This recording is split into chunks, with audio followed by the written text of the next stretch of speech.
Hey guys, welcome to the first Perform podcast. We've been wanting to do for a little while now, and we thought, bear with us, it's going to be pretty low quality production to begin with, but hopefully the content of it is going to be good and worthwhile to listen to. But we just wanted to start on the first one by running over kind of the plans for the next 6 months, and yeah, lead us off either. Kick it off. Sweet. So, first of all, it's going to run over just the recovery area. So, we've finally got that up and running for Perform. It's been a long time waiting. And it's obviously been something that we've been mindful to put in because, from a recovery perspective, I think we're pretty big advocates that this is not going to be the end all be all. It's not going to be the main priority. And we're still going to prioritize everything from the nutrition to sleep and all those other bits and pieces. But we wanted to have this as an accessory, and especially at this time of the season, it's probably perfect. We're getting into finals. We're getting into the later end of the stage of the year. Bodies are getting sore. So we've set up a little bit of a temporary setup outside. Got the sauna, got the infrared, and got the ice bath as well. Then we've got our finals for everybody. So maybe just run through maybe basketball crew first. Yeah, so Ep01 has, including this week, 2 weeks less left of the season, and then finals will kick off with the grand final being on the 10th of August, and then the national champs will be the following week. And their wobbles still runs through a little bit longer, finishing, if I remember correctly, kind of end of August is the end of regular season, and then finals will kick off after that. Cool. Next up, we've got the Sharks boys, Rocco boys. They've got 3 more games, 1 week of a bye, and then they're into a final. So they're only 4 or so weeks away. And then we've obviously got our Bayswater and obviously a lot of our rugby crew in here as well. They've got about, I believe, 5 or 6 rounds left, and then they're into finals now as well. So we're pretty much, and then we've obviously got all of other sports as well in terms of lacrosse. We've got a few lacrosse, AFL boys, soccer boys. PSA runs a bit differently, so they don't really have finals per se. PSA works, so you got to win, so 11 rounds, if I'm not mistaken, they runs through the season, and whoever wins the most games finish on top with extra bonus points, usually just wins the cup, and that's how it usually works. Yeah. How many rounds left? I think we've got 3 rounds left, and if we win all 3 rounds, puts us into second place. Hopefully, I think Aquinas has lost 1 so far, which puts us in 3rd at the moment. So if we win the 3, but we've got pretty big games coming up as well. So we've got to beat Aquinas next week away at Aquinas, and then we're going to play Hale at home to secure a final spot for us in top 3, hopefully. Cool. It's exciting. This is literally the whole part. The off-season, pre-season, everything kind of builds up towards this. But yeah, I guess we'll probably do a little bit of a separate podcast in terms of like the back end of the year, what some things to kind of think about and consider, because obviously we do put all this work in up until now, and I think there's a lot of those 1%ers that everybody that's out on the field and out on the court can work on in these last few weeks to try and get there. The Perform podcast, we're cracking it off a little bit early. We got excited. And again, we have to put the disclaimer in. This is probably going to be the worst podcast in the history of podcasts. I'm censored. Yeah, literally. If there's any bits where it just cuts off, like randomly, that's just Keith saying something inappropriate, but we've just got him here literally just for the views. That's the only thing we've got him here for you. So yeah, we're cracking this up a little bit early, but obviously we'll put in a fair bit of effort into this over time. We just want to get it started, get it cranking, not think about it too much. And pretty much have this as a platform, like an educational platform. I know you've got a lot of education up in your head you want to put in here that you can't really just put into 5 slides on an Instagram post. Keith will have a few bits and pieces. I think it'd be cool to also interview some of our athletes and give them a platform to kind of share their stories, experiences, especially some of the older athletes who have gone through different professional setups. And as much as we joke about it, but there has become like a few athletes who've kind of taken on that bit of a mentoring role to some of the younger guys in here, down on the field, on the court, in the gym, which has been really cool to see. So for them to be able to share their experiences to a broader set of eyes and ears. It's kind of, what's that saying? It's like, wish you knew now what you knew back then. Oh yeah, It's like, that's my whole job. Yeah. but it's like, it's cool, and that's kind of one of our philosophies. Is like, we've had a pretty big influx of youth coming through, and you can see them just watching the older crew training. And I think if we can, put a bit of education towards these guys, I'm sure they'll learn a lot and hopefully get rid of a lot of mistakes that we made when we were younger.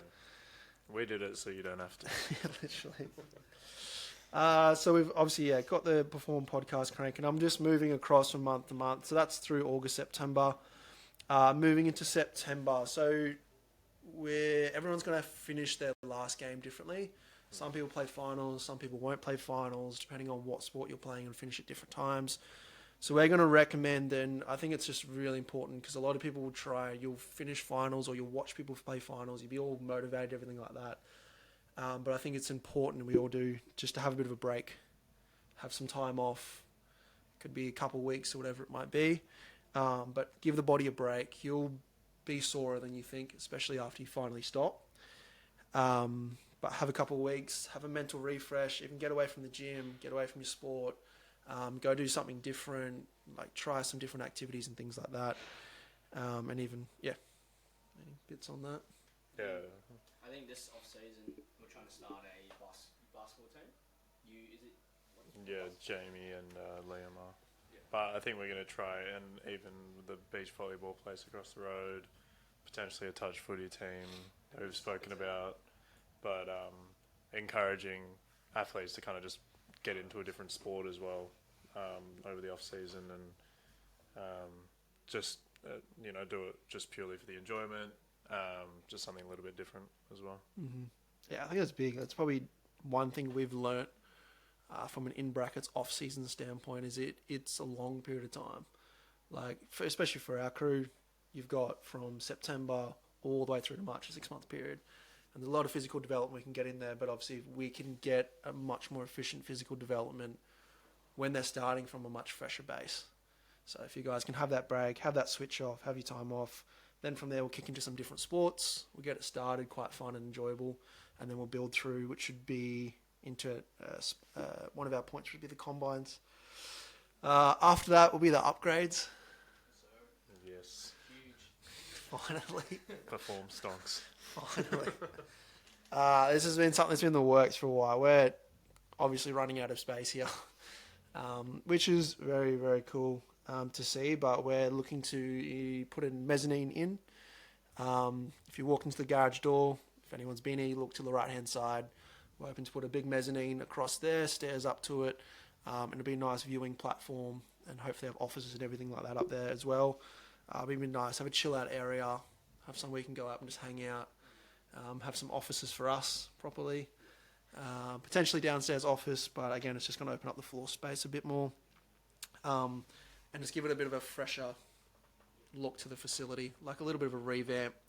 But yeah, it should be exciting. Yeah. And then we've got the off-season, which will be kicking off in the middle of September. So again, I think we're expecting, it always seems to be big from an off-season perspective. But yeah, we're looking to onboard the new crew, welcome in all the new faces, do our consultations, get you all ready, and then also have a good sit down with our current crew, revamp goals, re-establish what we want to do, and then anything. I think just continue to build upon the success of last year as well. Last off season, like it just got bigger again. Introducing things like the court session, the field session, continue to build, and just continue to build upon what we established last year, and then hopefully get some more new faces in. They can become part of the crew, and then to the next point on the list, the combine. We'll have our first combine at the start of August.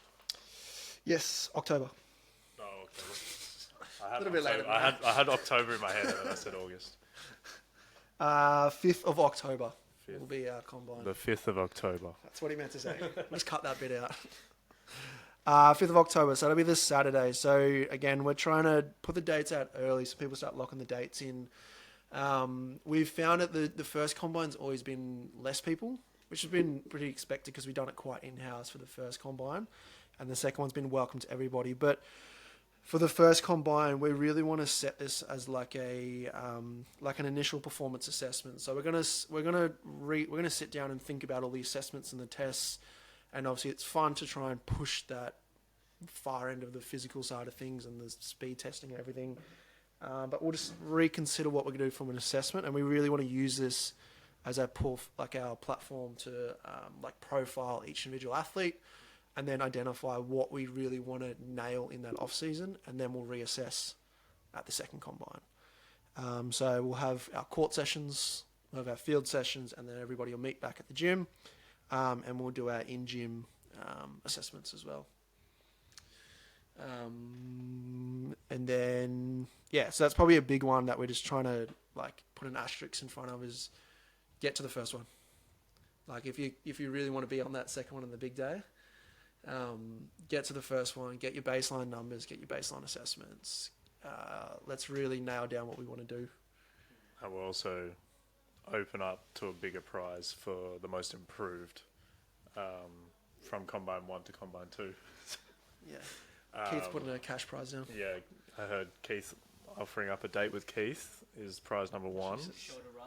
Shoulder rubs. Valued at and over some 1,000. cash.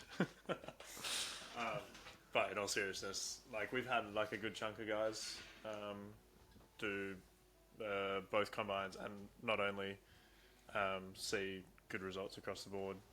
I think when we had everyone who did both improved in everything. 8 or 10 or something last time. Last time. So, and without a doubt, majority of the athletes from the start of that period to the second combine would have improved. But we do track certain metrics and stuff within the sessions throughout that period, so we could see that improvement. But there's nothing better than being able to see from this date I did this, and this new second date I beat all my scores from before. Especially that feeling of it's what we're trying to replicate. It's like a performance day. It's like a game of sport. It's there's pressures, there's demands, all that kind of stuff. It's a day that it's pretty unreal. Yeah. But like you were saying, the prize for most improved will be the biggest prize.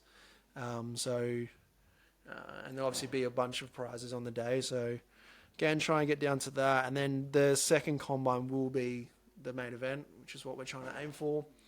That'll be where I reckon, I think we had 40 or 50 last year. So we'll be aiming for that 60. I got a feeling we're probably going to have more than that. Which we'll try and figure out how to fit everyone in the gym. But it's going to be exciting. We'll work it out. We'll make it a day that works.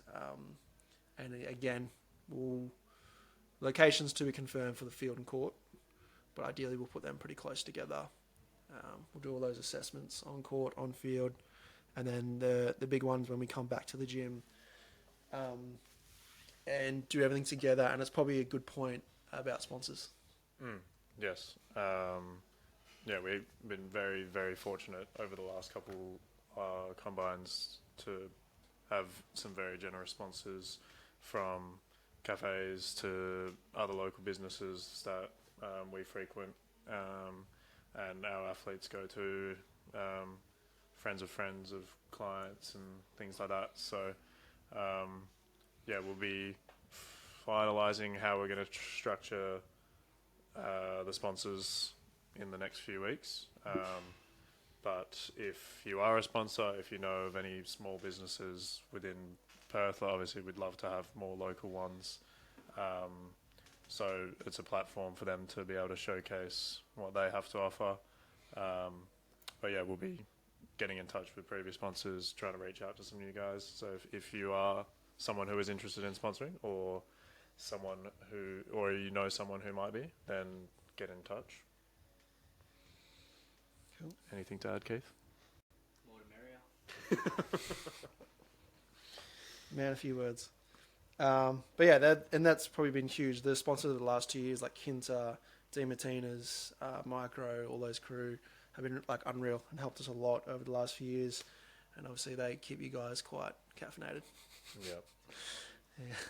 Yeah. But yeah, we'll be trying to get a few more sponsors on board. We've got a bit of a tier system we're going to set up, and we want to really turn around. We've reflected over the last 2 years, and we really want to turn around and showcase those that are helping us and sponsoring us, with little things like how we're going to set up the merchandise, how we're going to set up the presentations and things like that. So it'll be a good way for you to get your business out in front of hopefully 60 to 80 athletes, and just be a part of a really cool day, which would be, we're looking forward to. And then the last one, the most important one, is the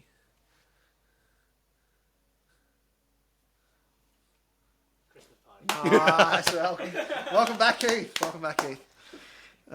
It's the Christmas party and awards night. So I feel like the last 2 years we did the combine and everyone was just absolutely hammered, as in like fatigued, not hammered, drunk. Cooked after maxing out. And the presentations were quite rushed and everything like that. So we're going to do obviously the combine on the Saturday. Then we're going to get everybody to go home, have a rest, do what you need to do. And then the Sunday afternoon we'll come back. We'll have our Christmas party. We'll have our awards night. We'll announce all the winners. We'll do all our awards for the year, which is our most improved, our Perform Spirit Award, etc. Yeah. Biggest pest award. Biggest pest award. The clown. Gym clown. Yeah. I heard Marco and Versace are front runners to go back to back for those awards this year as well. Logan's up there too. Yeah. True. Do we want to give him any credit though? But yeah, that'll be really cool. So we should probably say the date. So the 5th of October on the Saturday will be our first combine.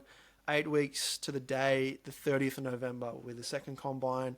And then the next day, the Sunday, December the 1st, will be the Christmas party in the afternoon. So blocking out your calendars for those dates. And the Christmas party will be a fun one. It'll be good just to celebrate everything. Actually sit, relax, chill, announce all the winners. Everybody can have their prizes. We can kind of celebrate what will end up being a huge year to cap off. Yeah, I think it'd be good for our athletes to also sit back and reflect on the year that was for themselves as well. You know, as we were saying, even just from like ourselves, like working every week, you're so focused on the next week, the next thing, that you kind of forget what's happened over the past 6 months, 12 months. What did you achieve this season? Did usually we set out goals, or individuals set out goals for what they want to achieve in a given season. How do we go in terms of achieving that? And that's just a great time to reflect upon everything that's been over the past 6 to 12 months, depending on the seasons and all sorts, and then begin that process of planning out for the following year. Yay. But yeah, and then that, which is good, that gives us the start of December, that gives us a couple weeks, so then everybody can have a little bit of a deload, and we can then start to build things in, start to prep for the preseason, and then it'll roll into the next block from there. And even as well as, like, I think that's one thing we found last year, which is again very cool with the inclusion of Perform South, was like everybody getting to meet each other, because you'll see across the Perform athlete page, like you'll see athletes and see some from South, some from HQ, some that you've never met, and you'll see a lot of these faces that you feel like you know. That's what we found last year. Everybody got together and was like, everyone already knew each other. And everybody got to connect really well. And that's all I have on my calendar. So I think that's a good place, and quit while we're ahead on wrapping up episode 1. Keith says anything inappropriate, let's quickly. Do you have any closing words, Keith? Nothing. No. That's a first. If anyone has stuck around this long, we greatly appreciate it. Thank you for listening to the podcast. If you would kindly subscribe and click the like button below. Leave a 5-star rating. But yeah, we'll get this one up, and then hopefully start rolling through with some topics of how to prepare for finals, anything that's kind of topical at the time, and then also hopefully, like we said, get some athletes on, talk about their stories and maybe certain topics with them, and we'll probably try host some like Q&A episodes as well, as an opportunity to kind of address common questions that we get. And anything, yeah. Cool. I think that was actually better than we thought. Yeah, not half bad. If we do say so ourselves. Pat yourself on the back, mate. Suck, mate. And thank you. That wasn't too bad. I didn't say a single thing. That's why.